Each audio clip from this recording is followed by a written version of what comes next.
Because you really don't know anything about the person or how they feel about you being on the block at the time, it'd be really important to stay alert so you're in a good position to act quickly if needed. The property does look really nicely looked after, and that does make you feel more at ease. And whilst this can be a good sign, you shouldn't let appearances be your only measure of risk. The man's hasty actions when you first arrived may be a risk indicator. It's pretty hard to know with complete certainty. Just like electrical equipment, things can appear okay, but they may not be. When you combine false assumptions with complacency, you're increasingly taking on more risk, increasing your vulnerability on the job and the chances of one day something going wrong. Think of it in the same way as first approaching anything with a power supply. You approach with initial caution, you're looking out for things that aren't quite right, and that's what keeps you safe on a daily basis. Okay, so select the link now to jump back and have a look at what you don't normally get to see.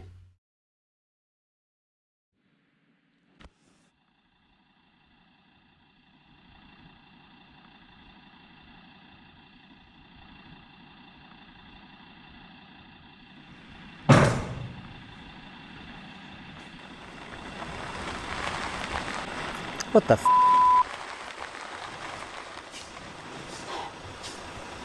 Who's this idiot?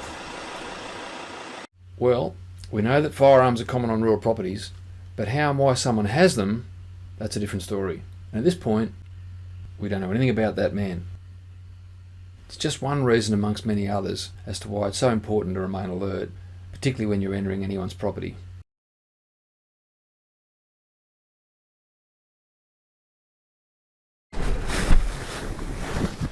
G'day mate, how are you?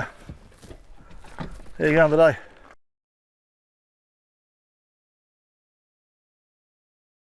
Oh, g'day mate, yeah, Craig Morris mate, just Asset Inspector for Sensible Energy.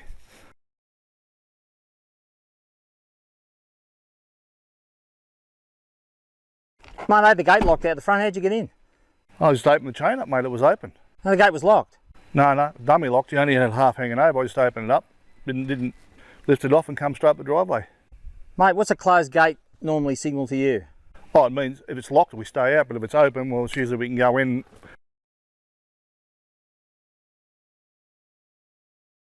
We just come up here to let you know I'm working in the area.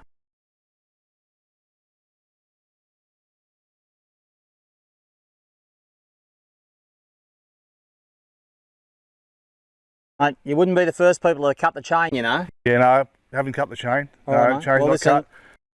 In the next response, you'll include 4 examples of persuasive appeals that help raise awareness to the man, some very compelling reasons of why you're there, and they're very much focused on benefits to him. Have a listen and take a look at some of the on-screen notes along the way that are highlighting what your statements are helping to achieve. I just come up here quickly, let you know that I'm working in the area doing power line inspections, just to make sure things are safe. And we're prepared for the bushfire season and the safety of you and your neighbours. The phrases you use are simple yet great examples of persuasive language. If the man doesn't cooperate and you decide it's best to disengage, that's okay. Having raised these points with him means you've given him some valid and important things to think about long after you've left. Talking to him in a helpful and respectful way not only decreases the risk of escalation, but it also increases the opportunity that the information will, at some point, hit the mark. You've left a positive impression with nothing consequential for him to complain about, and you've paved the way forward for the next phase of contact by either yourself as a follow-up or via your supervisor. Well done. Well, mate, not that happy about you coming up here unannounced, but look, I've got some people coming very shortly, so I don't need you here right now. 100%, so you need to go, all right? Yep, certainly will. And arrange your time properly next time. Yep. Like, give me a call, give me some notice, because I don't want you, hanging on the property, mate. Yeah, no Private problems, property, what I do is my business here, and I don't want you people on here snooping around. I just need to check the power poles. I apologise for the inconvenience and a prompt turn up. I will need to get to the power poles at some stage, so if it's okay to ring you in the next few days and you let me know when a suitable time is.